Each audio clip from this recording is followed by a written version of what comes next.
Good morning, students. We have completed our first chapter, Cell, the fundamental unit of life, and today we are starting our second chapter, that is tissues. तो tissues के बारे में बात करते हैं कि tissues होते क्या हैं. सेल जब हमने पढ़ा तो सेल में हम बेसिकली क्या देखते हैं कि हर एक ऑर्गेनिज्म की जो स्ट्रक्चरल और फंक्शनल यूनिट होती है, दैट इज सेल. चाहे वो प्रोकैरियोटिक ऑर्गेनिज्म हो, सिंगल सेल्ड ऑर्गेनिज्म हो या मल्टी सेलुलर ऑर्गेनिज्म हो, जो बेसिक यूनिट है जिससे मिलके ऑर्गेनिज्म बना है वो हमेशा ही क्या है, सेल है.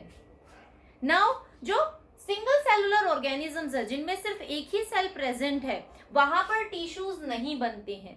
Only cell is there, single cell. और सिंगल सेल को ही हर एक फंक्शन परफॉर्म करना पड़ता है. All the function in performed by this single cell in unicellular organisms. लेकिन मल्टी सेलुलर ऑर्गेनिजम्स में एक से ज्यादा सेल प्रेजेंट है, तो वहां पर काम को, वर्क को डिवाइड कर दिया जाता है. That is known as division of labour. Division of labour. And this division of labour is done in multicellular organisms. क्योंकि मल्टी सेलुलर ऑर्गेनिजम्स में बहुत सारी सेल्स प्रेजेंट है, तो different cells are going to perform different functions. अब these cells, because they are performing different functions, they are working in groups, तो ये group में फंक्शन करती हैं, ग्रुप में प्रेजेंट है और कुछ स्पेशलाइज्ड फंक्शंस करती हैं और क्या बनाती हैं, टिश्यूज बनाती हैं. तो सेल से जो अगली कॉम्प्लेक्स स्टेज होती है दैट इज टिश्यूज. अब बहुत सारे टिश्यूज मिलके एक जैसा फंक्शन परफॉर्म करते हैं and they are going to form a organ. और जब बहुत सारी ऑर्गन्स मिलके एक फंक्शन में इन्वॉल्व होते हैं, we are calling that as a organ system. और जब बहुत सारे ऑर्गन सिस्टम एक साथ कंबाइनली प्रेजेंट है, तो वो क्या बनाते हैं, एक कंप्लीट ऑर्गेनिज्म बनाते हैं. So from this hierarchy we can understand that tissues are formed from group of cells and these group of cells are going to perform one specialized function. तो जब बहुत सारी सेल्स मिलके एक स्पेशल फंक्शन परफॉर्म करना start करती हैं, तो हम उन्हें क्या बोलते हैं, टिश्यूज बोलते हैं. और हम टिश्यूज पढ़ेंगे in plants as well as animals. सबसे पहले we are going to talk about plant tissues. जो भी टिश्यूज प्लांट्स में प्रेजेंट होंगे दे आर प्लांट टिश्यूज. अगर हम सिंपली प्लांट्स और एनिमल्स के बॉडी स्ट्रक्चर्स की बात करें, डिफरेंस करें, so there are lots of difference in plants and animals. अगर प्लांट्स के बॉडी ऑर्गेनाइजेशन में, फंक्शंस में डिफरेंस है, तो ऑब्वियसली उनके टिश्यूज में भी डिफरेंस होगा. What will be the difference between plant tissues and animal tissues?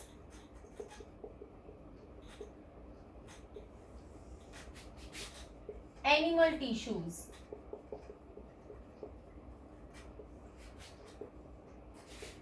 The first thing, see plants कहाँ रहते हैं, वो डायरेक्ट एनवायरनमेंट के कांटेक्ट में रहते हैं. अगर वो डायरेक्ट एनवायरनमेंट के कांटेक्ट में रहते हैं तो उनको स्ट्रेंथ की ज्यादा रिक्वायरमेंट है, because high temperature is there, sometime rainfall is there. वो इन चीजों के एनवायरमेंटल इफेक्ट्स के डायरेक्ट कांटेक्ट में है. So more strength is required and this strength is provided by dead tissues. Strength कौन प्रोवाइड करेगा, डेड टिश्यूज प्रोवाइड करेंगे. सो प्लांट्स में डेड टिश्यूज का नंबर ज्यादा होता है. Dead tissues are more in number and what it is responsible for, this increase number is responsible for providing strength to the plant. Responsible for strength because they require more strength. Animals shelter में रहते हैं, इसलिए वहां पर strength की बहुत ज्यादा requirement नहीं है. प्लस वहां पर फ्लेक्सिबिलिटी होती है, क्योंकि वो लोकोमोट करते हैं, मूवमेंट करते हैं, लोकोमोशन इज देयर. तो यहाँ पर फ्लेक्सिबिलिटी है, और फ्लेक्सिबिलिटी किस में होगी, लिविंग टिश्यूज में. So the number of living tissues is more. Reason, they provide flexibility to animals. और फ्लेक्सिबिलिटी किस में हेल्प करती है, मूवमेंट में हेल्प करती है. सेकेंड थिंग, अगर हम प्लांट टिश्यूज की ग्रोथ की बात करते हैं तो प्लांट टिश्यूज कंटिन्यूअसली ग्रो करते रहते हैं. There is no limit, there is indeterminate growth. अगर हमने प्लांट के एक पार्ट को कट कर दिया तो sometimes later on it is going to regrow. Animals की ग्रोथ एक लिमिटेड टाइम पीरियड तक होती है, अप टू अडल्ट एज. उसके बाद एनिमल्स में ग्रोथ नहीं होती है. तो प्लांट्स की टिश्यूज कंटिन्यूअसली ग्रो करते हैं. Indeterminate growth is there, and in animals growth is going to take place up to certain age. So determinate growth is there. I am writing over here indeterminate growth. That means they are going to grow continuously, and determinate growth is in animals. The third difference is plants में बहुत ज़्यादा complex organ system present नहीं होते हैं. That means the body design is simple. Animals में बहुत ज्यादा organs हैं, ऑर्गन सिस्टम है, complex mechanism is there. So different type of tissues are there and they are highly complex and well organized. So here the tissues are going to be simple. Not much organization is required. Here everything is very complex, very much you can say organized.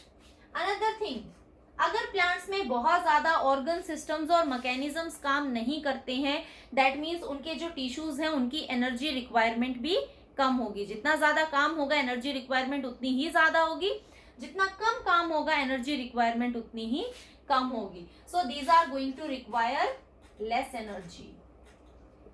Animals के पास बहुत ज्यादा complex organ systems हैं, continuously function करते हैं, वो movement भी करते हैं. So here the energy requirement is more.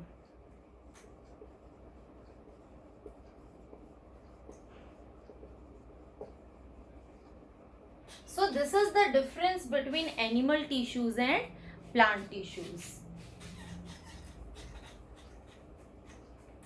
Now let's talk about the plant tissues only. Later on we are going to talk about animal tissues. आज हम plant tissues पढ़ेंगे और आज हम सिर्फ single type plant tissue पढ़ेंगे. That means the plant tissues are differentiated. They are divided into two broader categories. One is meristematic tissue and the second one are permanent tissue. दो type के plant tissues present हैं, meristematic tissues and permanent tissues. हम सिर्फ पढ़ेंगे आज meristematic tissues and in our next class we will discuss permanent tissues and their types. So meristematic tissues की क्या characteristics होती हैं? सबसे पहले तो मेरिस्टेमेटिक टिश्यूज कहाँ मिलेंगे? Meristematic tissues are present at tip of shoot system, tip of roots, branches. जो भी हमारे प्लांट के ग्रोइंग पार्ट्स होते हैं, tip portions are going to grow extend, वहां पर हमें मिलते हैं मेरिस्टेमेटिक टिश्यूज. मेरिस्टेमेटिक टिश्यूज की कैरेक्टरिस्टिक क्या है? These are actively dividing. ये एक्टिवली डिवाइड होते हैं, means continuous cell division is there. लगातार इनमें सेल्स डिवाइड होती रहती हैं. How? One cell is there, this cell is going to divide into two cells, two daughter cells. Again they are going to divide, they are going to enlarge their size and they are going to divide it into two more, and this is how continuous division is taking place in these meristematic tissues, and because of this continuous division number of cells are increasing, and this increase in number of cell is responsible for increasing in the height or width of the plant. So meristematic tissue responsible होता है plant की height को और plant की width को increase करने के लिए. सेल्स कैसी होती हैं? सेल्स डिफरेंट शेप्स की होती हैं. They may be round, polygonal, different type of cells can be, different structure of cell can be present. और सारी ही सेल कैसी होती हैं? Thin walled. Thin walled cells are there. Vacuole is not present. There is proper prominent cytoplasm. and a large nucleus is present. और सारी की सारी cells tightly packed होती हैं, means there is no intercellular space. So enough amount of cytoplasm is there, a prominent nucleus is there, no vacuole is present, and all the cells are tightly packed to each other. Intercellular space, intercellular space का मतलब होता है, मैंने यहाँ सारी sales को एक दूसरे से अटैच करके बनाया है, मीन सारी एक दूसरे के साथ कंप्लीटली ज्वाइंट होती हैं. अगर मैं सेल्स को इस तरीके से बनाऊं, that mean cells are distant from each other, एक दूसरे से दूर हैं, और ये जो बीच का स्पेस है इसको हम बोलते हैं इंटरसेलुलर स्पेस, दो सेल्स के बीच का स्पेस. तो मेरिस्टेमेटिक टिश्यूज में ये स्पेस देखने को नहीं मिलता है, सारी सेल्स टाइटली पैक्ड होती हैं. These are the characteristics of meristematic cells. Now let's discuss about the types of meristematic tissues. Meristematic tissues are of three types. Depending upon the position where they are present in the plant. Plants में वो कहाँ पर present है उसके basis पे हम meristematic tissues को three types में divide करते हैं. The first type of meristematic tissue is apical meristem.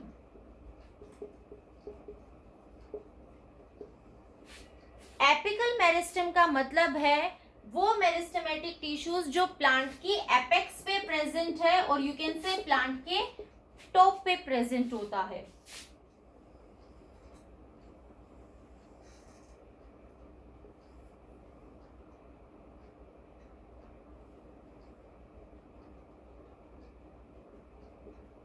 Shading this part.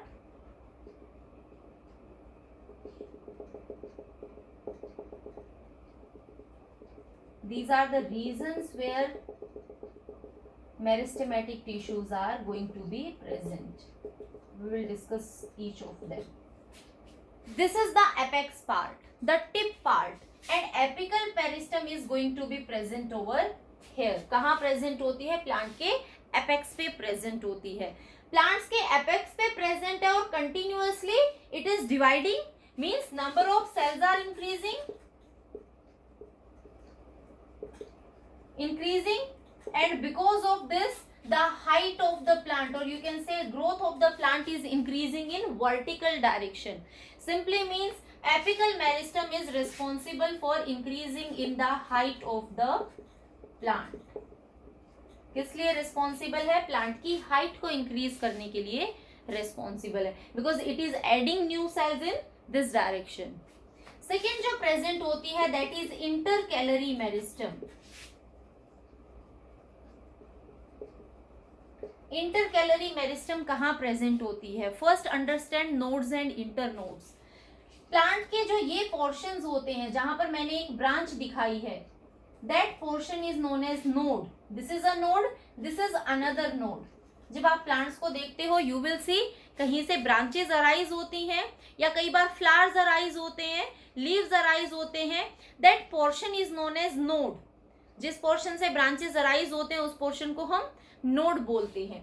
और दो नोड्स के बीच में जो ये स्पेस होता है, this is one node, this is second node, इनके बीच का जो स्पेस है that is known as internode. इसको हम बोलते हैं इंटरनोड. तो इंटरकैलरी मेरिस्टम कहाँ प्रेजेंट होती है? इन नोड्स और इंटरनोड्स पर प्रेजेंट होती है इंटरकैलरी मेरिस्टम. और यहाँ पर इंटरकैलरी मेरिस्टम प्रेजेंट होने की वजह से ये वाला एरिया ग्रो करता है, जिसकी वजह से इंटरनोड का साइज इंक्रीज होगा. और अगर इंटरनोड्स का साइज अगर ये इतना है, ग्रो करके इतना पोर्शन हो रहा है, दैट मीन्स प्लांट की भी हाइट इंक्रीज हो रही है. So because of the growth of nodes and internodes, the height of the plant is increasing. So intercalary meristem is present at nodes and internodes, and it is helping in the elongation of internodes. And because of the elongation of internodes, height of the plant is going to increase. This is where intercalary meristem is present and how this is functioning. Now the third meristem that is left is lateral meristem.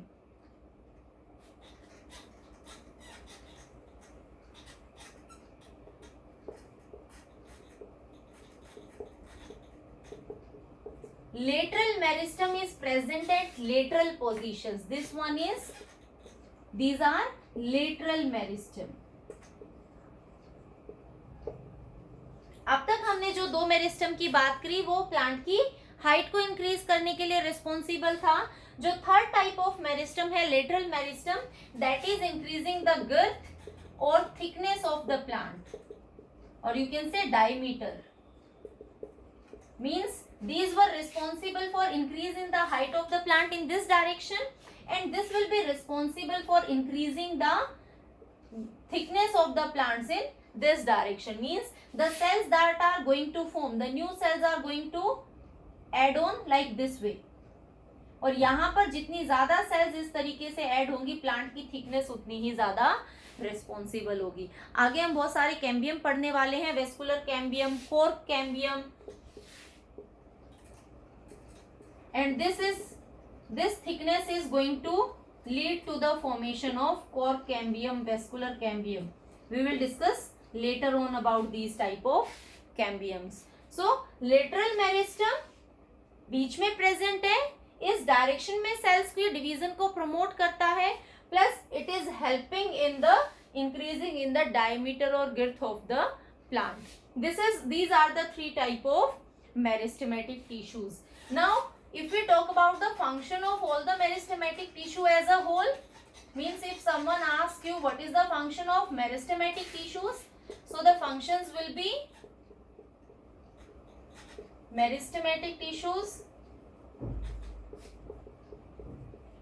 The first function is that it is helping in the increasing in the height of the plant. Height of the plant increase करने के लिए responsible है. दूसरा plant की thickness को increase करने के लिए रिस्पॉन्सिबल है. These two functions are there.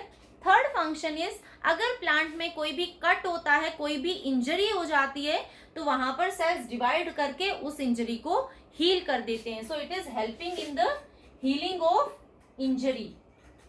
किसी भी टाइप की इंजरी को हील करने के लिए भी रिस्पॉन्सिबल है मेरिस्टेमेटिक टिश्यूज. अगर कोई भी प्लांट का पार्ट लॉस हो गया है because of any type of cut, तो उस पार्ट को रीग्रो करेंगे meristematic tissues.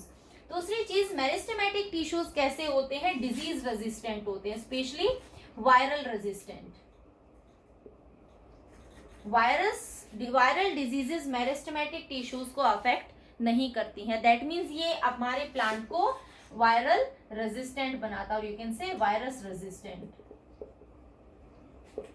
Another function is meristematic tissues जब ये कंटिन्यूअस डिवाइड होते हैं और बाद में इनकी डिवाइडिंग एबिलिटी लॉस हो जाती है, then they are going to give rise to permanent tissue. इन्हीं से क्या बनते हैं? परमानेंट टिश्यूज बनते हैं. That means they will give rise to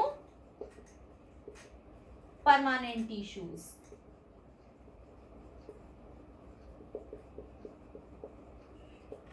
These are the functions of meristematic tissue, and later on we will talk about the function, all the types of permanent tissue and what different functions are performed by permanent tissues.